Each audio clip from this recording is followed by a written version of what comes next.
साथियों, आप लोग सभी हमारे देशवासियों या जो भी हमारे हैं सभी यही एक सुने कि ज्यादातर आदमी भाग्य के भरोसे जीता है। अगर स्टूडेंट्स फेल होता है या कोई कहीं पर सक्सेस नहीं होता है तो वो भाग्य को दोष देते हैं, अपने नसीब को दोष देते हैं, जो यह ठीक नहीं है।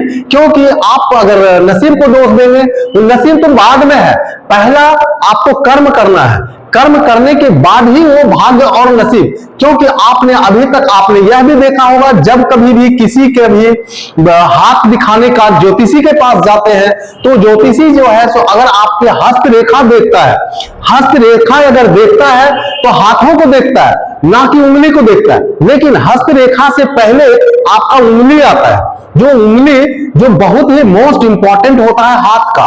लेकिन अगर आप उंगली अगर आपके पास नहीं होगा तो आप कोई काम नहीं कर सकते। इसका मतलब है भगवान जो हमें भेजा है यहाँ धरती पर तो पहले कर्म करने के लिए भेजा है, ना कि पहले भाग्य और नसीब को दोष देना है, कोसना है। उसके वजह से भाग्य में नहीं था तो ये नहीं हुआ, भाग्य में नहीं था तो वो नहीं हुआ, ऐसा कुछ नहीं है। जो आपको नसीब में है वो बाद की बात है, लेकिन पहला कर्म करो, उसके बाद भाग्य का फैसला होता है।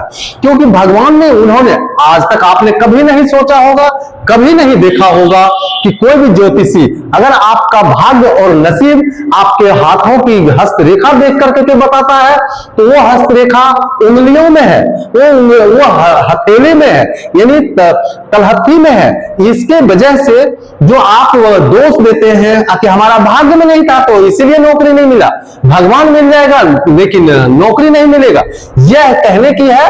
लेकिन पहला आप उस मुताबिक जैसा जो चीज के रिक्वायरमेंट के मुताबिक कंपटीशन में चाहिए वैसा अगर आप तैयार हैं और तैयारी करते हैं तो श्योर आप सक्सेस हो जाएंगे। लेकिन अगर आप तैयारी नहीं करते हैं तो आप कहीं नहीं सक्सेस हो पाएंगे। यह एक बहुत ही इंपॉर्टेंट आप लोगों के लिए मैसेज है।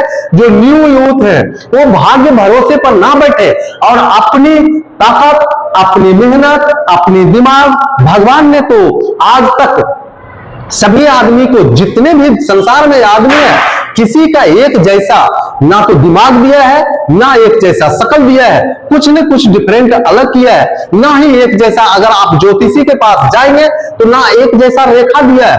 तो अब समझ लीजिए भगवान ने कितना दिमाग लगा करके भेजा है हमें कि नहीं, जाओ तुम पहला कर्म करो फिर भाग्य और नसीब को खोजना।